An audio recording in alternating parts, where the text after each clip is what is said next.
Today we're going to be talking about Civivi's final evolution knife, in my opinion, and that is the Civivi Conspirator. But before we do, we have a giveaway to announce, or at least a giveaway winner. I had to roll the comments twice because the first person was more or less just making a comment, not actually entering in the giveaway. That's this comment right here. But the second comment, as much as it pains me to give somebody from the army this beautiful knife, me with knives, this thing is yours. And you can see his comment right here. So me with knives, you won the Civivi Synergy 3. Congratulations, sir. I might have your information already, but just in case, hit me up on Instagram. Let me know what it is. All right? So the Civivi Conspirator. Man, is this knife something else, man. This thing is really, really cool. The action on it, not demonstrated there, is amazing. Especially after I took it apart, lubed everything up, cleaned it up. There was nothing dirty. Civivi's really good about keeping the internals of their knife really, really clean. But adding a little bit of lube and kind of getting anything that's there off made this thing stupid. Just absolutely stupid. So as you can see, this is a fidget dream, so 10 out of 10 for action all day, every day. You can reverse flick it just easy off that fuller, off the bottom of the blade. You can thumb flick it, and you can even button whip it open and flick it open. Great. The action. Let's get that out of the way. The button lock, the action, it's fantastic. But let's talk about how good this knife really is. Quick interjection. This Friday, I will be giving away to my Patreons a Corvid XL and a Corvid Mini, the matching set. You have to join Patreon, but you can join for as little as you want. I will be drawing that winner this Friday on Patreon.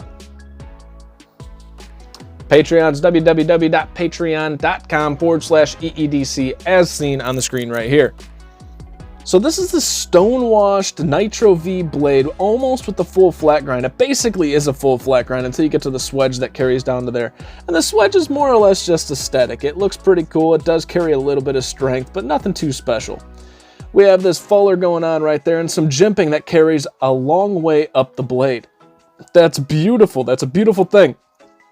So when I'm gripping it, my thumb can lay fully flat and every part of my thumb is actually on jimps. Up here it's jimps, down here it's jimps. It's just great. That is cool. I really want to see knives start doing that more. Extend the amount of jimps on the spine. Now if you rewind, this is the Civivi Elementum. You can see how the jimps stop here. Over here they're going all the way up to here. When I'm holding the Elementum, sure, I can hold it right here, but I kind of, to get some real leverage, you want to go right there and there's nothing there. If jimps are going to be functional, put them in the right spot, and I think they did a very damn good job right here. Right here you can see the shouldering on the blade and how it wraps around this pretty large stop pin right here. Camera doesn't want to focus. And then you can see the engagement of the button lock. Let's see if we can get that under some light to show you guys a little bit more how it works. But at the end of this video, I'm going to link the video that I just released, and it's the teardown of this guy. And what that's going to show you is exactly how this works. If you really want to know what it looks like on the inside, that'll do it. All right, steady. Boom.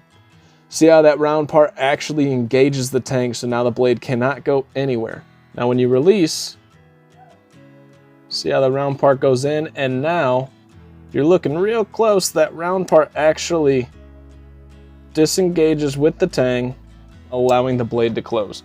That's how all of these button locks function from Civivi, excluding the Civivi Elementum button lock. I might argue actually acts the exact same. The only difference is they didn't do any bevels or cutouts to create this detent effect. Whereas on this, you can open it without using the button because on the inside of the blade, there's this like wallowed out area that allows it to kind of slip off at a certain pressure, acting as a detent. So it's actually the same as a Civivi Elementum button lock. Argue with me, let's fight. I'm just kidding. So beautiful, beautiful blade, sharpening choil done oh so well. And then these scales are just awesome. This micarta just looks absolutely beautiful. They chamfered all around. They put this nice little scallop going on there. Everything about it just looks gorgeous. And honestly, this is a knife that I got, and I haven't been so Civivi excited lately, right? There hasn't been too many knives that excited me from Civivi, and they definitely haven't beaten out my everyday carries. This is the first Civivi in a long time that actually beat out those. As we can see here, the pocket clip is deep carry and ambidextrous. All right, so let's take a look at the guts, which you guys can see much more thoroughly on my teardown video. Once again, we'll link that at the end of the video. But here you can see they did massive amounts of milling on the liners. Look at all that. Absolutely beautiful. So much weight relief done here. Now you would think this knife's kind of basic, right? Some micarta scales. It's basic, but the things that they did basic with this, they really honed in on. And I mean, even the blade finish works so beautifully with these colors. The fuller, yes, it looks normal, but I mean, it's so accessible and functional. Most fullers are difficult to reach with your thumb. This is so easy. This handle really reminds me of the Civivi Brazen. It's kind of that neutral in your hand, just okay, but it feels really, really good. This isn't an ergonomic like Manix 2 Dream, but this is something that's going to be comfortable to use for a long period of time, which I have already. I mean, I've been putting this thing through the works. I've been choosing to carry it, which is why I'm able to actually get this review out quicker because it's in my pocket already. So that's awesome. As I said, the fidget factor's there, the ergonomics are there. You got the ambidextrous, you got the deep carry pocket clip. This thing's awesome. So the button lock issue, yes, you might have button lock stick, but you might have frame lock stick. You might have liner lock stick. I've experienced all knives with this. Some at the $500 mark, some at the $50 mark, right? So I'm not making an excuse for them. It does exist, but let me show you how to fix it real quick. This is a real thin Allen head or hex head, and I wrapped a lint-free cloth around it so I have a sturdy point. This is that magic graphite powder that I always talk about. I'm gonna get some on the tip. Now you see that little dimple in the tang right there? It already has some on there, but we're gonna put some more. You just kind of get it on there and you kind of smear it around without wiping it off. Get a nice little layer. Blow out anything excess. You don't want it getting in your bearings, but it's not gonna be a big deal. Oh my gosh, the stick is gone. Zero stick.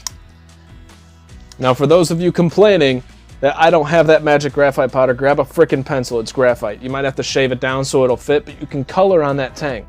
It's not gonna last forever, but I have no stick on a $70 knife, and this is performing well above its pay grade. All right, let's get into the specs here. This knife's coming in right at around 8 inches with the blade length coming in at 3.5 and a cutting edge at about 3, and I would say 3/8, if you will, if you want to be really exact, but it's really close to 3.5 there. The handle length, you're looking at about 4.5 inches. The blade stock here, I believe, is coming in at 115 thousandths.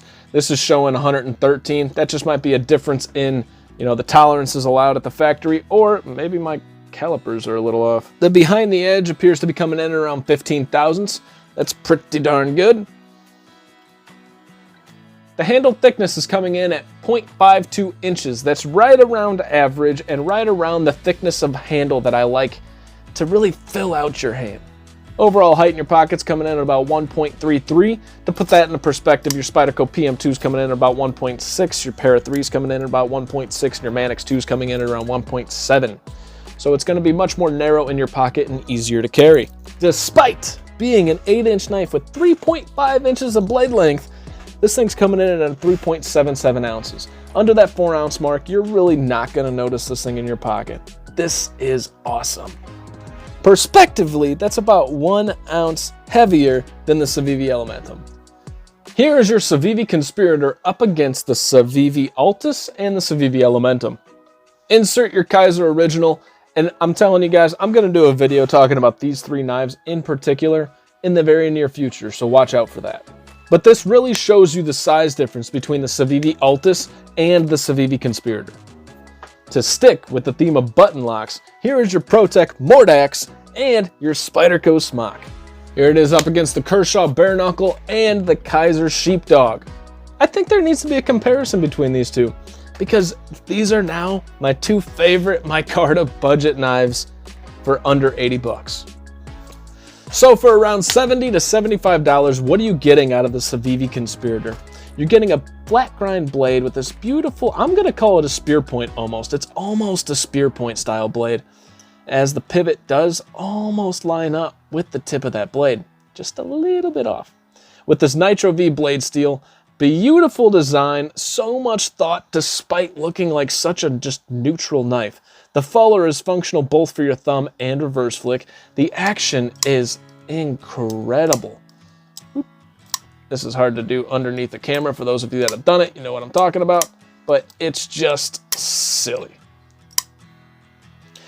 The scales are done so beautifully. I love that color. I think it's gorgeous. Everything's T8 all around except for the pocket clip, which is ambidextrous. We do have a lanyard post right here. Well done. Love when you do that. And then some barrel spacers going on back here and tons of milling on the inside for weight relief. So you really don't know that you have a full-size knife in your pocket. For $70 to $75, is this knife worth it? This knife is the best Civivi ever made to date. Hands down, you can argue this all day. This is the best Civivi ever made. I don't have anything more to say about this. This is the best Civivi, hands down. Definitely worth the $70 to $75. You're gonna love it. Go check it out at White Mountain Knives. Use my promo code EEDC for 10% off, taking it down to about 65 bucks. And you're welcome.